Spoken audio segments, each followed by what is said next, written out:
away from Omar God here. Maybe I mean, you have to respect the champion for most, high-level junglers, and he definitely has a few smatterings of it. But as we said, definitely not the main champion for him. So I feel like CLG are pretty happy about that. And there's a Gragas takeaway, so FlyQuest going to deny that one. I think Omar was lined up to play it. It seems to be the CLG jungler flavor, as there's a Galio pick for CLG, and there's that Kalista, 6A player that has always loved this champion, and her being back into the meta just feels like a good thing for CLG fans. Yeah, and my goodness, do they have so much bottom lane control here. If that is a mid lane Galio, and as I kind of expect it to be, yeah, technically they could still flex it to the top lane, but if that is a mid lane Galio with a Kalista and almost anything, as all the supports are up right now, bottom lane with a mid lane Galio that can ult down there, that is a ton of bottom lane pressure, dragon control. So it looks like CLG are setting up for one of those very versatile mid games. Yeah, and there's Kog'Maw and Gnar for FlyQuest as their first picks there of Phase 1, and I think much like Gragas, we do see him flex top every now and then, but it's much less likely now. I think the same is true for Galio. You can do it, it's just not nearly as attractive after some of the changes. Yeah, and it's very interesting too, because we have a bit of a switch here. FlyQuest are going for the more, strong front line with long-range DPS for the back line here in Kog'Maw, the more standard that CLG did last game, and then CLG are going with a lot of early game playmaking potential, the Kalista lane, and a ridiculous amount of crowd control and playmaking ability off the bottom side. If they have Kalista Thresh on bottom side to set it up and Galio comes in, that is a lot of CC there that they could stack. Yeah, and it's the classic lane.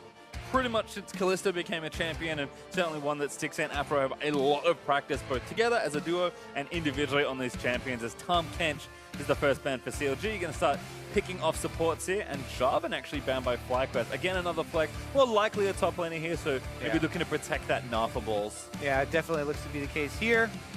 And another support ban. I was expecting it actually for a possibility to be Braum, but quite actually a lot of people do kind of like the Thresh into that Braum as well. So it looks like CLG not going to be scared of FlyQuest and Lemon Nation taking that one. It's one of Lemon Nation's most played and one of his favorite champions, so that actually be the case there. Meanwhile, I do expect High to bring a high DPS mid laner again. Corki actually would slot in decently, but the Kog'Maw actually does still a very magic damage heavy split as far as his damage profile. Does less than the Corki, but still that would kind of skew them a bit far towards the magic damage side.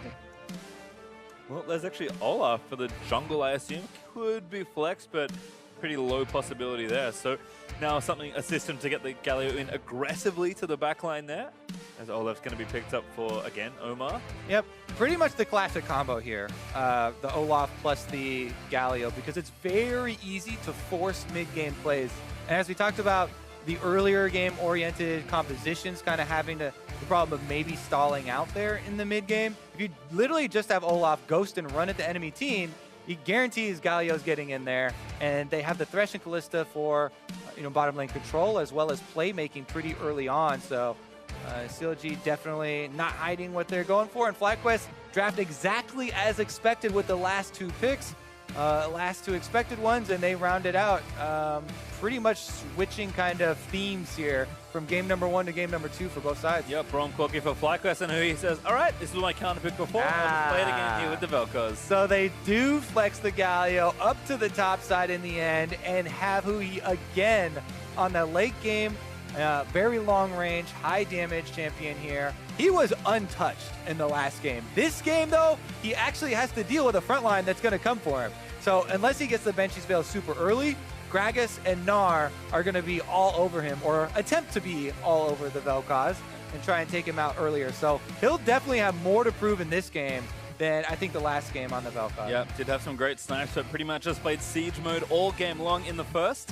We'll see if he can keep up with some expected pressure coming his way there for FlyQuest. And Moon now on a significantly, a tank jungler, which is very different from the assassin-style jungler of Kha'Zix. I expect him to stay just as aggressive, and we've seen this especially when Dardoch plays Gragas. He loves to just abuse how much early power Gragas has and just continually hit lanes over and over until something breaks. Yeah. definitely going to be the case. We'll see how Omar does in his first North American LCS game on stage with the team. Olaf is one of his most played champions there. It was that and the Warwick, very high percentage. So he's got his comfortable champion, and they have a very solid team fight and some backup for him with the Galio ultimate. Yeah, kind of curious about that top lane matchup as well. I did mention that Galio has kind of fallen a little out of favor in the top lane. Again, you can do it, but with a champion like Na running around, who's always been good at punishing melee champions, it can be tricky. So, I mean, Ball's already got a solo kill in the series. Let's see if he can make it 2 for 2 in just as many games. But we're about to load ourselves on the Summoner's Rift for a second game. FlyQuest built a big lead but could not convert. Gonna look to change that here in the seconds.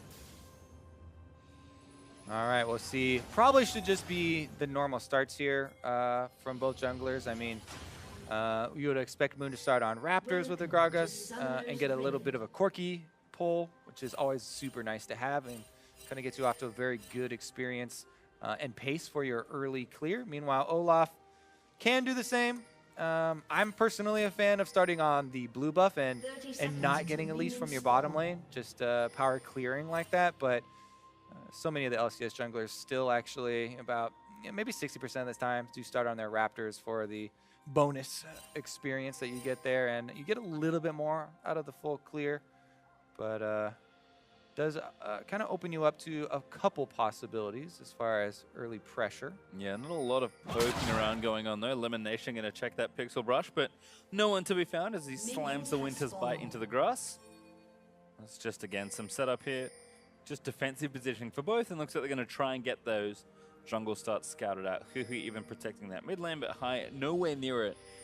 As FlyQuest are maybe expecting some sort of Raptor ward to come down, and this ward's a very shallow, just hitting the river area for the most part. So people are going to be unimpeded, but these starts should not be surprising. Yeah, no surprise here. And actually, you don't even have to fake pull for an Olaf for your bottom lane, because generally when he does even start on the other side and does do the blue start, he doesn't have to get a pull. So bottom lane for CLG should also get the added bonus of being able to push early and get the early level 2 and wave clear. So Turtle and Elimination should probably be under their turrets for the time being. And that would allow Stixxay and Aphromoo a little bit of freedom. Do always have to watch out for Aphromoo's early roams as well when he's on Thresh. It is always fun to watch Olaf clear though. It's very dramatic when Olaf's in the jungle, because it looks like everything's going wrong, but the reality is he does want to be low to proc that passive, and very kind of calmly clearing his camp on the top side. Olaf almost nothing goes wrong for Olaf early unless he gets invaded by something like a Lee Sin or a Kha'Zix that's going to kill him. Oh, the hook lands in bottom side. Aphromoo. Long range there. The play's going to move him back. Ignites down. That's first blood. Whoa, super late flash there from Lemon Nation. CLG get the first blood 2 versus 2. This is why people don't give them this lane when it's popular. This is also why people don't go for those big leashes, or if they do go for the big leashes, play so much more respectfully. Because as we said, the CLG bottom lane, you don't have to help your Olaf at all in the jungle. He takes care of himself. So they got the early level 2. That was guaranteed to them. And Elimination gets hit with the hook, and then also sticks around until after the Ignite and Spears are already in him. Not only does he go down, but Flash is down as well. So FlyQuest have to now worry about the bottom side, as previously in the last game, that was a really big point of power for them and got their early game kind of off to the races. Yeah, it's twice now we've seen the Kalista lane be the one with early pressure. I don't expect that to change with a lane as dominant as Kalista and Thresh. Hai, though, he's getting his own pressure, pushing Hui in towards the turret, but Hui just able to farm things up, and Balls again should have an advantage here at 1v1, especially in mini form, but Gallo will just be Gallo here and tank the damage and clear waves. That's all Darshan really cares about. I do want to be clear, though, doing the super leashes is a good strategy. You just have to be so much more careful and respectful as your bottom lane, because you know you're getting there late. Oops, doesn't get quite over the wall. Not sure if it matters at all, because both of them got vision of each other, so there wasn't going to be any surprise gank. It's not a a big blunder or anything. Yeah, Moon actually might be sneaking into this bottom side of the map, so perhaps expecting a counter game, but we can see Omar's already gone back. See if Moon can actually get something done here on the bottom side. 3 summoners up here for CLG, and it's all their defensive ones. Afro only had to burn Ignite in that last first blood kill, so Moon could be waiting here a while. Yeah, I'm a little bit surprised, but I'm pretty sure they did, get vision of Olaf, as well as they have the deep wards here to know that this side of the jungle is cleared out already. And if Omar was waiting around, he'd be wasting quite a lot of valuable farming time. In the end, it is Moon who actually delayed a little bit. He will pick up the Krubs, though, and it's going to cost him some vision here up on the top side as Omar goes for an invade. Going to hit the scuttle and get some wards down, so I guess he hasn't taken it just yet, so that camp's still up, I suppose, as Darshan. Nice chunk of damage there in onto the mini nut. Prepping him for a dive, and it looks like the tables might turn. Balls. Like, yep, I'm out of here. I know exactly what this means, Darshan. He's going to play it safe. As Afro with a nice roam towards the mid lane, actually freed up from the earlier kill. Going to wait it out, look for the hook. Great prediction. Going to flay him back after the knockup. This could be a killer's high. Forced to burn that heal. He holds on to the flash, though. Pretty good nerves there for High, holding on to that one. But it's a funny mind game, because to me, I was thinking as soon as they were starting that play, I was like, Afromu's going to go for the prediction, so High should go for the classic, just walk straight. And if, at LCS level, when you're playing at this level, if you revert your settings to kind of bronze and you just walk in straight lines, then usually skill shots will miss you because people are kind of expecting you to dodge. But that layer of he knows that I know that he know that I know or whatever gets pretty deep. And in this one, Afromu did find it, so he is rewarded with the heal summoner out of mid lane. Those roams that we mentioned, though, and warned about as far as Afromu's Thresh, do find an early success here in the mid lane versus High. Yeah, and it just hasn't hurt a 6-8 at all here. 500 gold up in his lane, up in CS, and... Yeah, that kill will do it for you. Yep. Big injection of gold there. High, again, just pushing things out. Ulti from Fu, he's going to force him away. Hook again, lands into Wild Turtle, but the shield's up from Lemon. 6-8 trying to lay the spears in. Might even go all the way for the dive. No ignite this time. Keeps Turtle barely alive. Afromu back on that playmaking support. Wasting no time, and CLG just asserting their dominance. Uh-oh, here comes Darshan. I might have overstayed. That Q's going to miss. The minion's going to help him out, but there's the flash. Darshan just forces it. All right, no summoners for High now in the mid lane. They're going to need some, extra vision work or extra support there from the jungle. Well, Darshan wandering back towards that top side as it looks like Afro, I think, did recommit Ignite, given where its cooldown is currently sitting. So didn't have quite enough to take down Total, thanks to Elimination blocking a lot of that damage, but still you can just see how much pressure CLG have in pretty much every lane. Top lane's kind of dynamic back and forth. Darshan was able to sneak roam time in, but now it's a rejoin there. Other than that, Huhi just farming against High, which is fine for them, and it's got an advantage in that bottom side.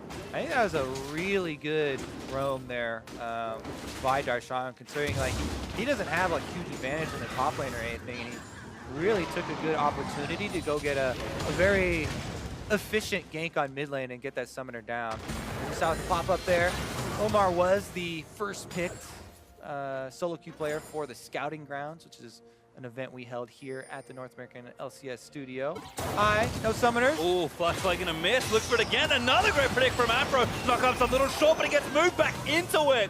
Massive play as Omar picks up a kill. Can't be surprised there. As we said, no summoners in the mid lane, and he was going to need extra vision support if he wanted to play out there in the middle of it. They don't secure it for him, so CLG immediately punish. Another roam from Afromu, and he's off. Oh, he's found Turtle.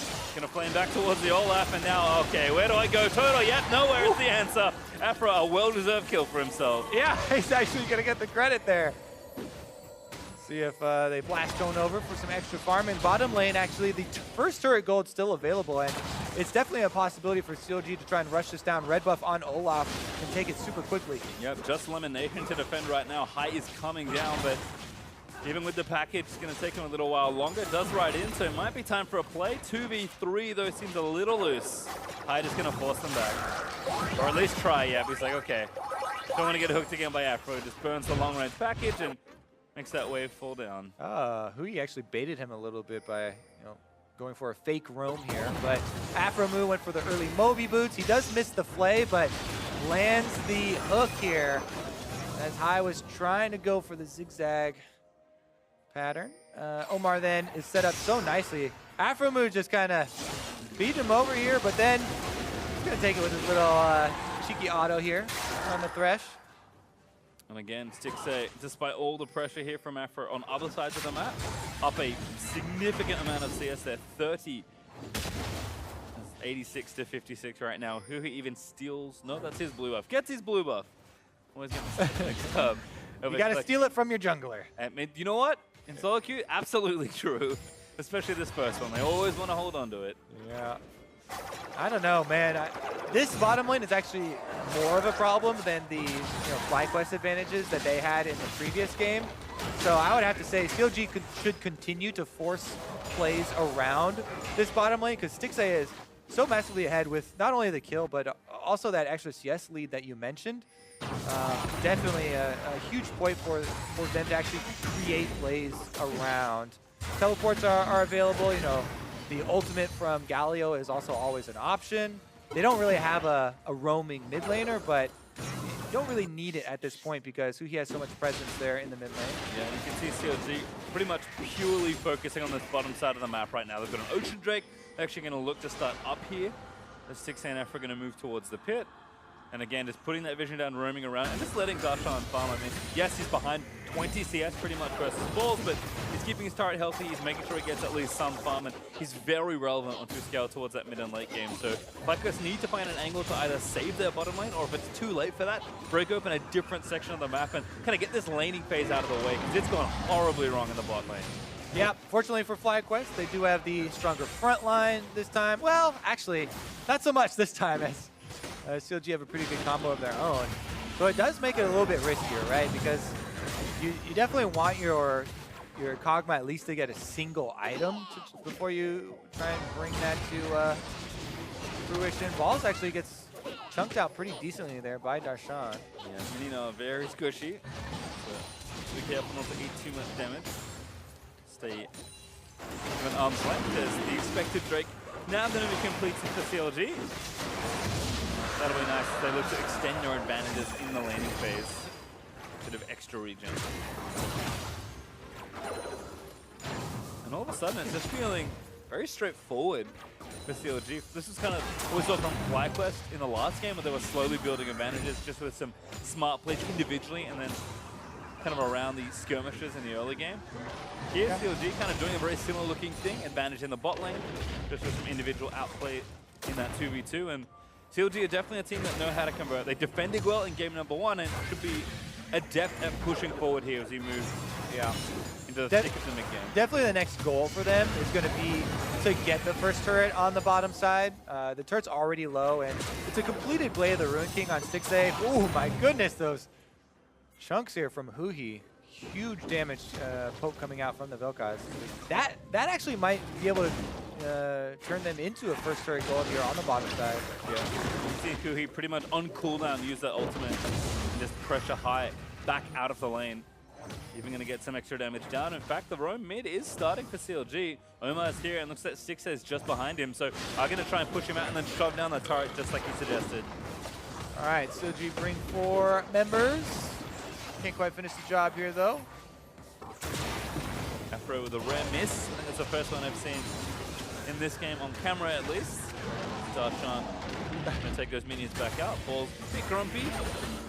Throws a few bricks at him, but going to be A-okay as High's returning to clear this one out. And looks like the turrets will stand firm-ish for FlyQuest, but they're in danger of losing 1 or more with CLG's next play. Yeah, CLG actually with the luxury of a bit of extra time here. High is going to find an Olaf when he blast cones over.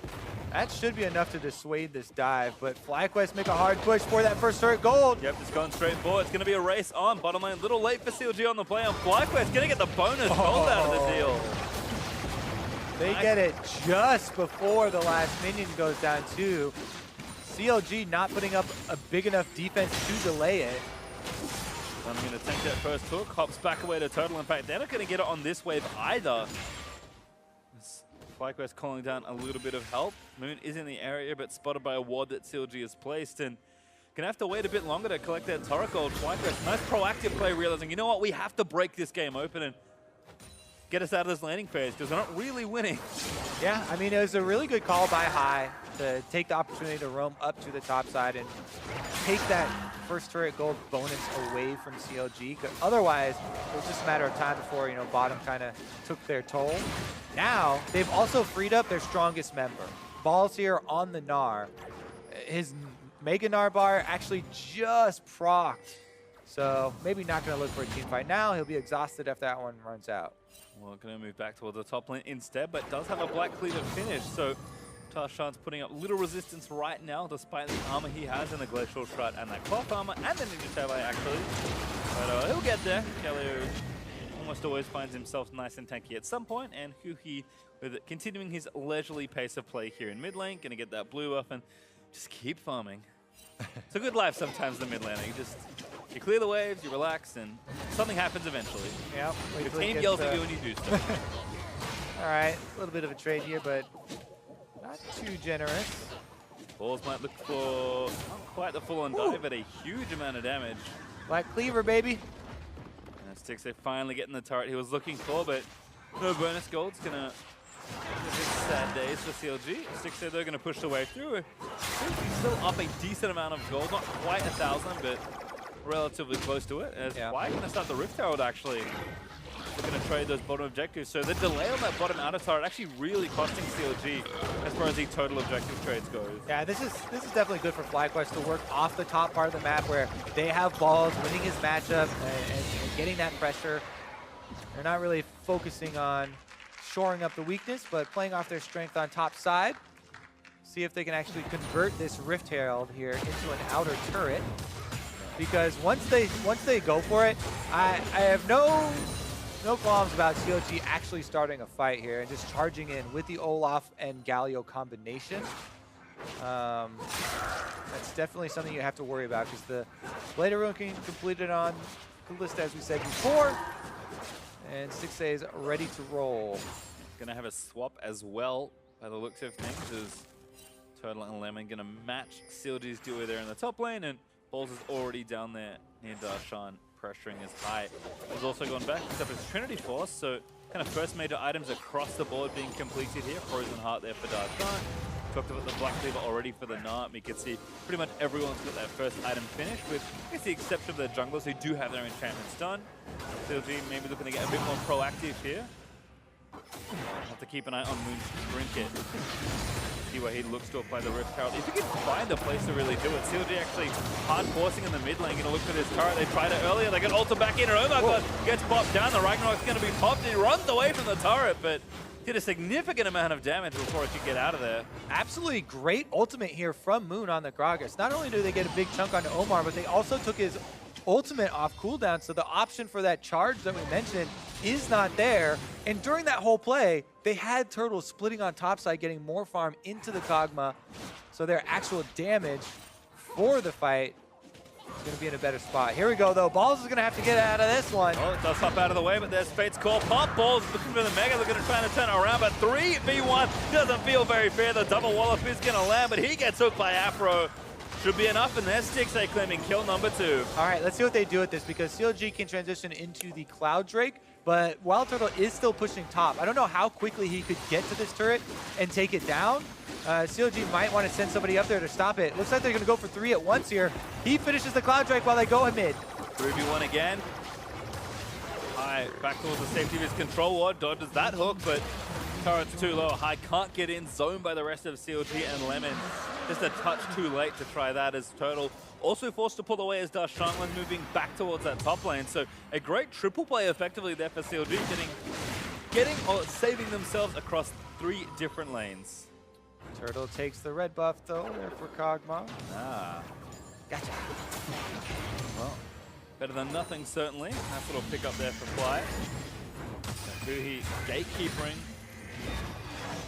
Just absolute nonsense right now with the Vel'Koz as he wipes away those waves.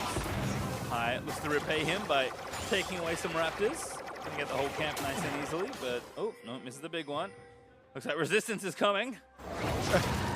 Gotta run for it here. They got the Ren slow. High gonna pop their heel for a bit of speed boost. Flash out of the way, Afro over the wall. And there's the play back in. There's the knock up for the Vel'Koz, and goodbye. CLG roaming Death Squad finds another kill for themselves, and that should be transitioned into a turret. Meanwhile, Moon had to pop the Rift Herald because it was going to expire, and she's looking for the back door. Yeah, not a bad spot. Typical FlyQuest Rift Herald. Yeah, enough to take it, so not bad placement, but CLG already up on tempo, looking to play in this top lane. Tower number 3 should be there shortly. 16 Afro with a big enough wave to try and take it down. Even the FlyQuest Rift Herald is always looking for backdoor one-shots on the turrets. Sneaks through the jungle, is able to find it there and get something back for themselves, but CLG are absolutely destroying this game. It's 5-0 with a lot of control, and they still haven't even used the Olaf and Galio initiation. You know, their team fights slowly building up stronger and stronger, and they've got both summoners down on high.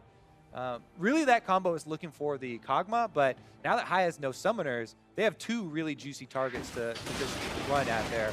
Olaf ultimate with Galio. They might even get both because the AoE is so big. Yeah, and we saw this in the last game, actually, but on the FlyQuest side, they built a small lead in the mid-game, were able to snowball to a much bigger lead, and then CLG just effectively stalled the game out enough to take over with the scaling that they built into their comp. FlyQuest, I think, will hold up well enough in the mid to late game here, but doesn't necessarily feel like it's as much insurance, given that CLG have also drafted themselves some good amount of team fighting. It's not the effectively 4 carries plus a Sona that FlyQuest had before. So, I mean, FlyQuest recognize that they do have to stall out this game, but stalling for too long is going to create just as many problems as they have now. They're already behind it. They're not going to get, you know, that much quicker to parity if they keep giving CLG every advantage.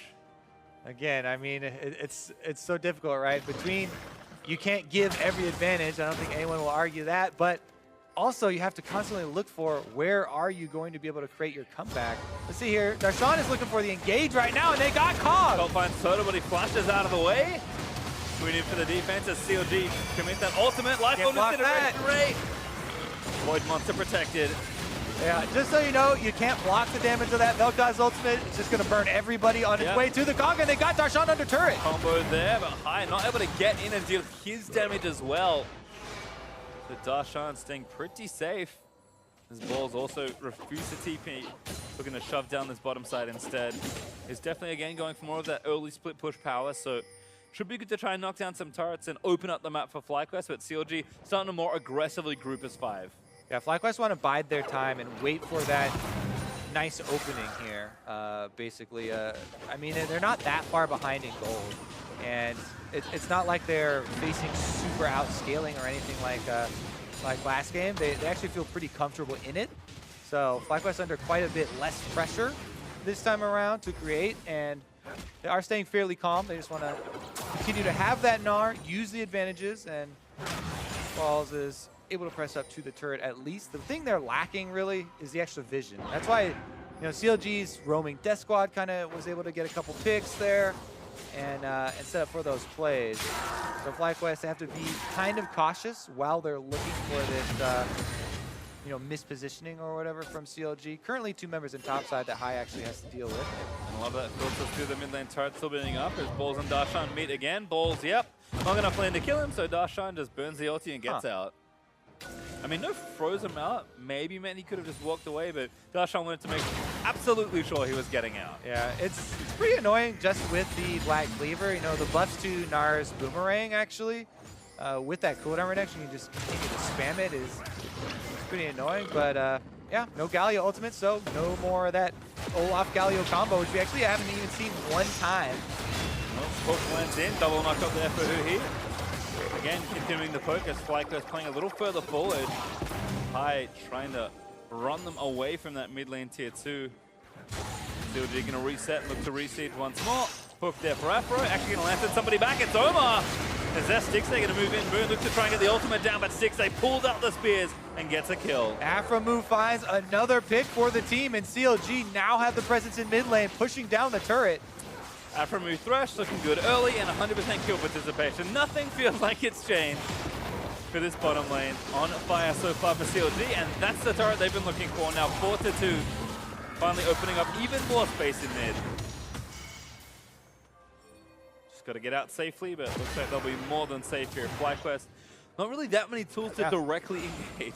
Exactly. Even though they don't have Olaf and Galio ultimate, it's very risky to push up.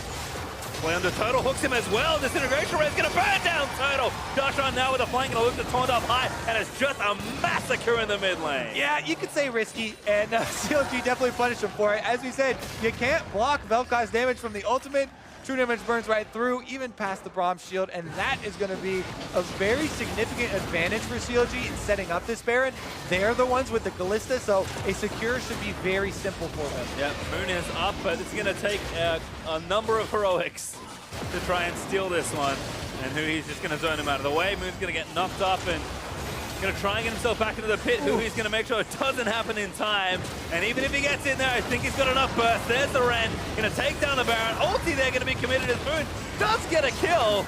Ball's going to go down. He actually leapt into the pit as well. So that's where the extra damage came from as Balls gets one. But the last two members of FlyQuest die and CLG claim the Baron. Yeah, it actually was a little bit close there. Split second between the Ren and the Smite's going down. But yeah, Ren does far more damage than the Smite is going to do. So CLG, let's take another look at the setup. Afro move.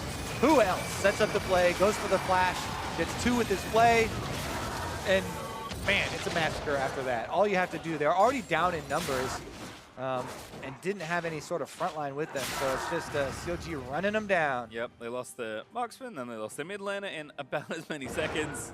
And, CLG now with the Baron going to look to make a pretty monumental Baron power play. Like us, we saw, couldn't quite get enough damage done with their earlier Baron and didn't maybe push their advantage there enough. CLG already up 6,000 gold when this Baron buff starts for them. So with a lot of turrets already taken care of, they got two in the top and bot lanes to try and knock down, and obviously we'll be looking at inhibitor turrets as well to kind of get the maximum out of this first Baron.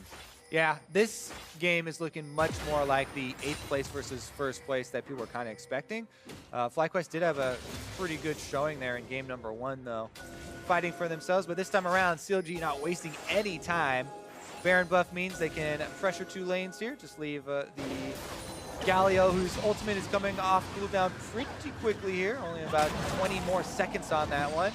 He can just buff up the minions in mid. He doesn't even have to pressure the turret. Just 1-4 and use that Baron buff. Yep, splitting right now. There's a little 4-1 formation, but they've got the go button as well. Omar's actually finished his Righteous Glory, so we might finally see some old Galio combos. At this point, they're not necessary, that's for sure. Yeah, we don't even need to set it up anymore. CLG, though, as you said, huge gold lead means it kind of affords you confidence, right? And they might even get to the point where they just steamroll straight through a turret. This Baron cannon is causing enough grief. Finally falls to Wild Turtle's artillery, but high with the package lining something up. Darshan just consistently pressuring mid, and top wave is also pushing in favor of CLG. So as almost always, the setup's looking perfect as they try and do damage with this Baron and take the maximum. High gonna run Darshan out of the way, and Darshan's gonna pretty much ignore him. Take damage, baby. He does more than High is able to get off in that trade and bullies him out of the mid lane. Take a look at bottom as well. 50 seconds only on the Baron, so going to get a couple more waves out of this siege, but probably don't need too much more. Darshan actually joining the team full time now. Huh. I thought for sure he would stay mid and buff up the next wave of minions. I think that they actually should have kept him mid to get this wave that we're seeing right now and a little bit more chip damage there, because that Galio ultimate has been ready for a while. If anything happens, that's probably going to be his first move no matter what anyway.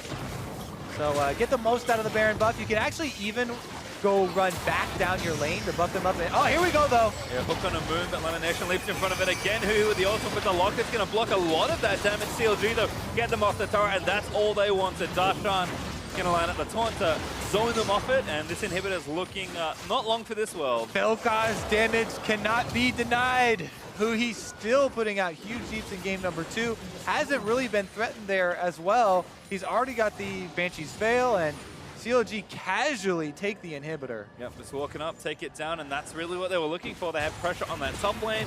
Won't get the turret as Turtle goes to answer those minions. Wasn't quite enough damage on its own, but 4,400 gold or thereabouts for the CLG power players. I think Stixay intentionally misses clearing the wall, and we're getting pretty close to that 10,000 gold lead. 8K up right now for CLG. But it's not getting much better for FlyQuest at this stage. No, it is not. And the thing that we would always point to with a comp like this would be like, okay, so there's possibility of playmaking. Gragas and Gnar always has a chance. If somebody's out of position, You know, there is a possibility that FlyQuest can try and go for some playmaking, but again, as the game gets longer and as the gold lead gets bigger and bigger, the type of play that you have to make gets more and more one-sided here, as now it has to be not only a surprise play from Fog of War, but also a numbers advantage play, or else even if you surprise them, they'll probably turn it around on you. Yeah. It's kind of some fun item cards to look at while we've got a bit of time here. CLG setting up their next set of pushes. I'm actually like the kind of budget solution that Moon has offered here to Vel'Koz's ulti and all the AoE. Cinderhawk Locket Stoneplate, pretty effective on Gragas, and actually did a good job with that shield, blocking a lot of that damage. And Rod of Ages actually for Darshan on the other side is that one where I feel like Galio kind of needs a bit of a boost, given that his wave clear did get changed. So I think a lot of Galio is starting to go for this item as Just Glory popped. Looking for no one, because there's no one around. CLG hoping someone was peeking around the corner there. Yeah. All right, I think that this secondary turret's actually too difficult to defend. It's so risky because there's a lot of flank opportunity for the enemy team, and it funnels the defensive team into a very small corridor. So FlyQuest, I think correctly, give that one up without any fight at all. You got to choose your battles, especially when you're this far down, and they're going to definitely need a better one and a better setup for one at one of the other turrets. Well, a minute 10 might be where they have to look. That's when Baron is respawning for the second time this game. CLG going to go back and spend their volume of gold, and then look to just get that one in due course and try and close out this game. CLG, I mean, I think one of the reasons we've been so impressed with them as a team, I mean, when they're always doing well, I feel like this is the case, but it feels like the talent's always been there, and we always kind of almost jokingly talk about how good their teamwork is, but even when behind in game number 1 when they were, and especially when they're ahead, this is a team that has always knows what they're doing around the map, and game 1 looked pretty clean on the defensive side. This game looks very clean on the offensive side, and being able to do those things is usually the mark of a good team. All right, well, those things now include setting up for 25 seconds until the next Baron. And buying the Jais on Galio. So how do you do that, Pastry? We've done it. We've said it so many times. Over 5 years. Over 5 years of setting up your vision here through the blue quadrant of the jungle. Get your control down there on the Baron and set up for your picks. Aphromoo probably going to look for kills first before they even get close to starting it. And Huhi might actually be the one to get some summoners down. Yeah. Force move back a little there. Lemon being caught out of position. Luma grabbing his 4th kill of the game, been quietly collecting heads. CLG, all right, well, we tried for your jungler, we got your support. We'll just run back to the Baron and see what your next move is. All right, check it off the list. They got vision control. They got one member down on the enemy team. Now engaging for the pick. They want to take the jungler down. Moon going to get knocked back into the team. He should fall. The Locket Stoneblade might keep him alive, but the damage more than enough for Huhi as he goes down. Darshan burns the ulti for a bit of extra style and knock up there onto balls. And that's 3 members of FlyQuest dead. Baron might not even be needed anymore. It's Turtle flashing out of that ulti. Huhi flashing forward. Going to force Turtle Summoner there. Tried to pick him off. All right, looks like they're going for the end here. CLG looking to end it in a very quick 2-0. Actually just teleporting onto the minion, gets a little further forward as Darshan looks to zone them out of the way. 20 seconds left on Moon, Balls following him 10 more. Oh! Too low, Darshan gets out the locker pops, but Afro's actually fallen to Turtle. Maybe a little too much as Stixley does take down Lemon again, who just came fresh off the respawn. Nice punish there from FlyQuest, but they still got some work to do. CLG inside the base. Retreating, trying to take down the turret as they go, but Omar's taking the turret damage there as High gets burnt down by Huhi. Laser able to take down the Corki. Drone comes out from the audience there as another kill goes over to the Vel'Koz. Huhi has not died on Vel'Koz this entire year. We can expand it as many facetious add-ons there as these are the only 2 games, but yeah, still hasn't died on that champion. Hasn't actually even been pressured very heavily. We haven't even seen him get knocked into the team or anything. Here goes FlyQuest, a little bit desperate and going for a play around Baron. Well, have to try something, but CLG already with the easy response. Ball's going to go mega, but kite out of the way. Knocks one back. It's only Darshan as the tank moves back towards Wild Turtle, but Ball's going to stay tanky for a little while longer. Who he going to try and burn down Moon? He goes down. Turtle going to be the next target. That's going to be effectively the Aces. Lemon Nation back off his 2nd respawn of the last passage of play. And Baron just going to get started, and Lemon Nation decides, I died twice already. I'm not face checking this. Yep, going to have to clear the minions in their base, but CLG now with Baron buff should just go for the recall and then try and push again. They definitely got punished for going for the super quick end there and trying to run past the inhibitor turret to go for Nexus. Good job by FlyQuest, keeping them on it. Yep, some sort of speedrun attempt there by CLG is denied. But they'll pick up this desperate Baron attempt here. All right, then we got the CC here. Moon was still on Baron, so even though he comes into this, he's at half health when he does come into the fight.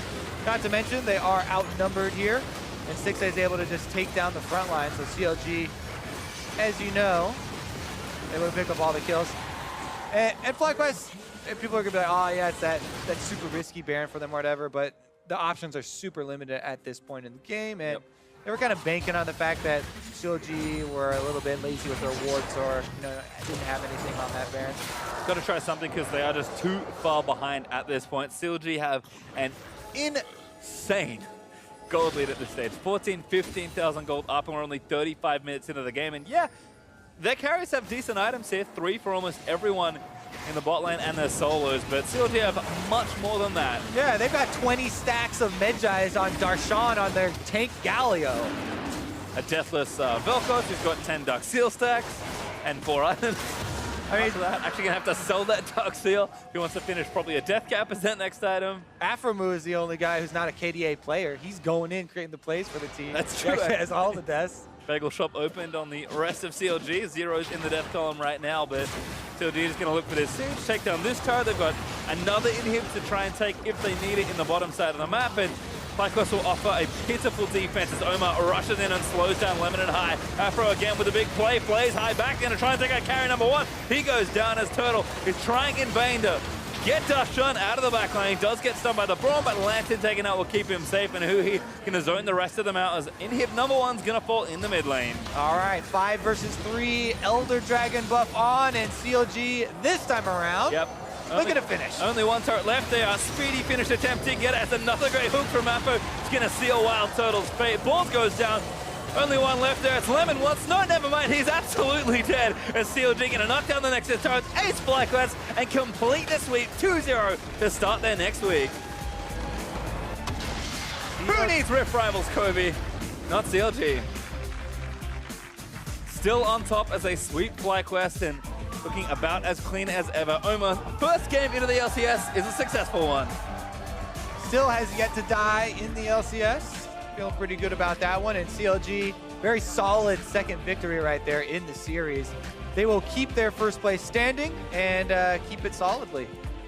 And again, looking to continue that run in the weekend. They'll play Dignitas as their next opponent tomorrow, but have to feel like, again, starting off strong after that week break for them. Looking good here on 7-13. Oh my God. FlyQuest, I mean, offered, I think, maybe a lot more resistance than we might have expected given the standings matchup, as hugs are exchanged with some fans. CLG with big smiles on their faces. I believe that's Smithy's family. I think so too. They're all still good friends.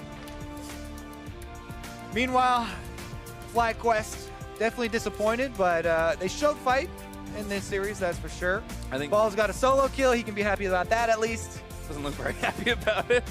It's like I sort of pack up their things and look to the next engagement this weekend. I think Moon's audio that we heard before when he was like kind of that little interview where he said, you know, we are getting better, but do we have enough time? I think kind of showing here in this game, so much improvement already, but you need a lot of work to take down a team as good looking as CLG this split. And unfortunately for them, that 1 week was not enough work, but if you keep working at it, you can see these things coming together. I just think FlyQuest haven't quite figured it all out like they had when they first joined the LCS. Yeah, I mean, we did see some of the old inklings, right? The Baron call in game number 1 was super good. Blast going over the side, able to sneak that one, and thought that this was going to be the thing to keep them going and the momentum that they needed to finish out that game, but did end up stalling that one out as well. And then game number 2 was pretty much just a CLG show.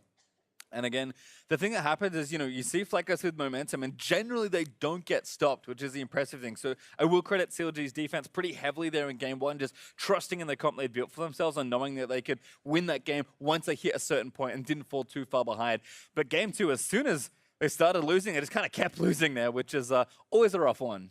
Yeah, I mean, definitely curious to see what Omar thinks about it and, you know, how CLG go forward, because they talked about also, you know, possibility of pulling up other players from that team. And I do think that that is a good direction for so many of the LCS teams to go to have, options, not only for just one position, but multiple positions. All right, I guess the last thing we can talk about, still lining up, I believe, an interview. It should be with us shortly. But Hui, 2 games of Velcos. This is the guy we've kind of slowly but surely been crediting more and more. I mean, he's I didn't such look a at good the split already. damage he did this game. I think it was a lot.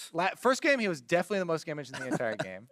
Which we'll have a quick check and see just how much damage he did. I mean, Velcos does a pretty disgusting amount of built damage. for damage. Certainly is. I mean, when you don't die, you're in the backline playing safe, throwing skill shots in. It's going to be a lot. Oh my goodness. That's quite an impressive. He did more than twice as much damage as anyone on FlyQuest. 37,000. And at 10K more than Stixay. Well, for we're in that series, let's check in with Captain Flowers and CLG's newest member. Thank you very much, gentlemen. I am here with Omar God, who along with the rest of CLG just had a very promising victory over FlyQuest today. Now for you, this was your LCS debut. How does it feel to finally be up here on the big stage? It feels amazing.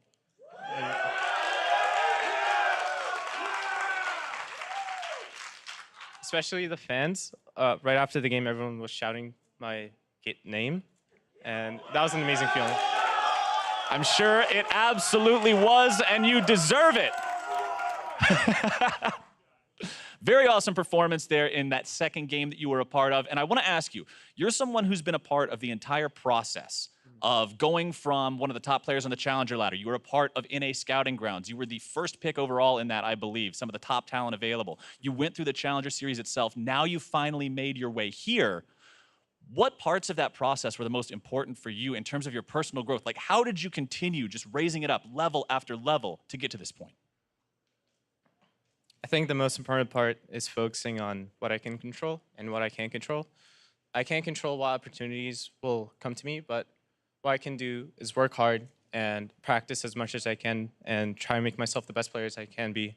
And eventually opportunities will come to me, and that's what happened today. So the process, it's a gradual, long process, but I'm really happy I finally made the transition to LCS. That is an absolutely fantastic attitude and outlook to have. It's the kind of attitude that will find you success like this if you stick with it.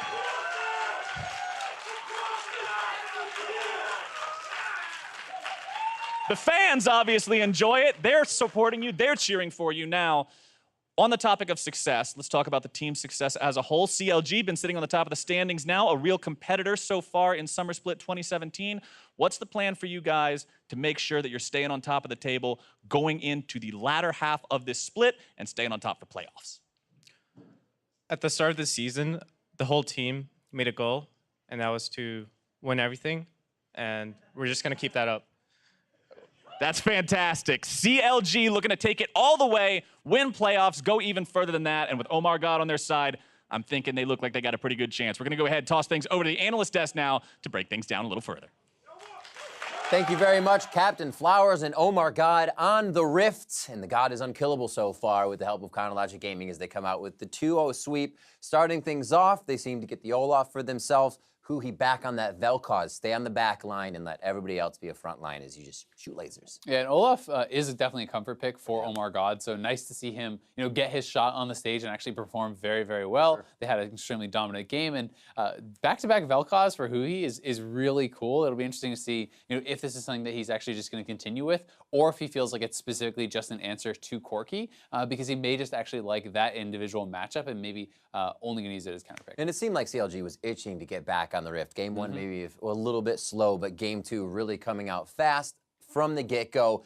Aframu roaming on this Thresh, getting his playmaking supports back going, and we'll get those replays for you on your screen. Starting off here on Lemon, a little disrespect to the lane, but Aframu didn't stop there.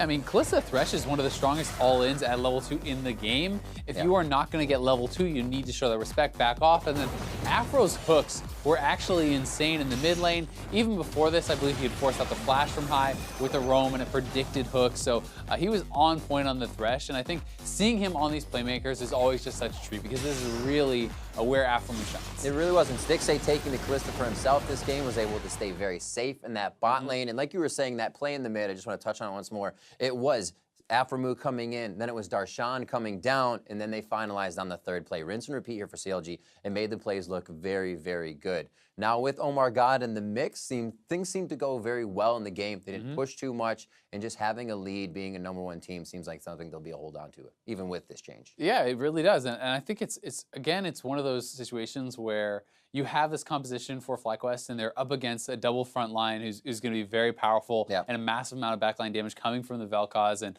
even this Kalista who is very, very fed. And I think it's really tough to play those sorts of compositions from behind, with all these frontliners in your face. Last game, it was like Gragas and everything up in their face. Now they have Galio and Olaf as the front line, so that's a very powerful initiating combo, and Kog'Maw is just essentially having to run away the whole fight. Like, it makes it so tough for FlyQuest to actually make their composition work. Right, all that time, all the players in your face engaging. Aframu as well, forget to mention, he is player of the game. Can't forget that as he came out with big plays. As we move into our next replay here at 24 minutes. It is a CLG 3-for-0, and who should it be on the front line but Aframu himself? Yeah, and I mean, he actually snuck the hook around Braum there on the side to get Kog'Maw after landing the double flay, and as soon as he catches those guys, there's no chance that FlyQuest can actually participate in the fight. You can see the enormous amount of damage that he was able to actually get down on the Vel'Koz, and even Darshan doing a fair bit of damage himself, going for this kind of hybrid damage build. Yeah, thanks for bringing that up. 8 dies, full stack. Yeah, and he gets a Roa and stuff. Like, I think the Roa second item is pretty troll. If you're going to get it, you should probably get it first so it stacks up, but still. Did work out for themselves, and they had a lot of damage to actually back up the Kalista, who can sometimes struggle in the later stages of the game. So I think that their composition made sense. They played it very well, and it'll be interesting to see if other people are going to start picking up the Vel'Koz and utilizing it maybe against the Corki. I know in the past we've seen guys like Jensen play it in the LCS, so maybe this is a thing that's actually just coming up big in scrims, because Kalista